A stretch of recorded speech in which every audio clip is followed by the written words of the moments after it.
دجاجة بالله يعني كلنا قصة. مرة من المرات الشباب كان عندنا جلسة وطلعة زي كذا، جلسة ذكر جلسة خير. المهم كان جنبنا جلسة شباب يشون تقريبا 7، وفجأة تضاربوا الشباب ذول اللي قاعدين يشون، تضاربوا مع بعض وطلع واحد مفك العجل وخش خويان وحدايد ودم وشرد وثلاثة. المهم احنا الشرد ايش فيه سلامات؟ انا واحد من الشباب ورحنا لهم، جينا جلسنا معاهم وتفاجأنا ان الشباب اللي جلسنا معاهم طلعوا خارج التغطية، يعني سكارى.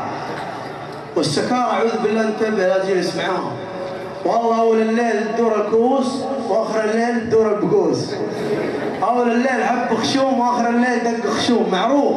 يتذكر لك مشكله سويتها معاه قبل 20 سنه ايام الابتدائيه يبغى يردها الحين.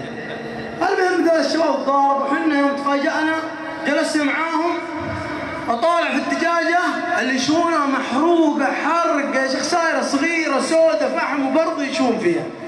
انا يوم شفت الدجاجه عرفت انهم مو فيه مأجرين الدور العلوي والسقف والملحق والعماره كلها مأجره.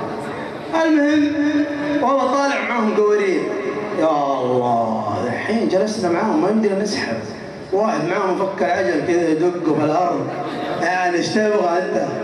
المهم والله وقعد نقول يا شباب الى متى وكذا ننصح فيهم. المهم والله بعضهم سكران، قلت خليني اعطيهم قصيده يمكن تنفع معاهم القصيده. بعض البدو بسيط من القصيده تخش معاه جو. قلت هيا اسمع القصيده، قال هات يلا. ها نبغى ترديد ها. المهم قلت في القصيده لهم هم يسمعون لا.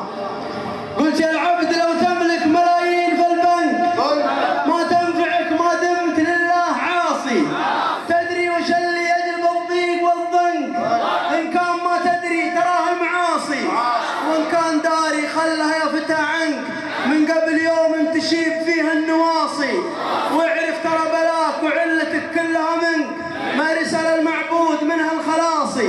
وارجع الى الله قبل في باطن الارض ندفن، ما ينفعك لا مت داني وقاصي. واحذر تكون النار دارك ومسكن اللي حرارتها تذيب الرصاصي. وانتبه ترى الجنه تبي توبه منك، وابليس يبغاك دائما لله عاصي. سلامتك. صح لسانك ابو سهل. والله قلت لهم القصيده انا يعني قلت سلامتكم، انت قلت صح لسانك عساك سالم.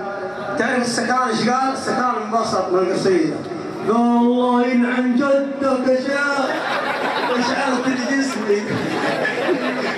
الله سكران خش جو مع القصيده، الله يلعن جدك اشعرت جسمي بالقصيده. كويس انه مسكت معاه، اسال الله يهديه. والله انبسطنا معاهم وناس طيبين واسال الله يهديه. والله وعدناهم جلسات ذكر ووعدونا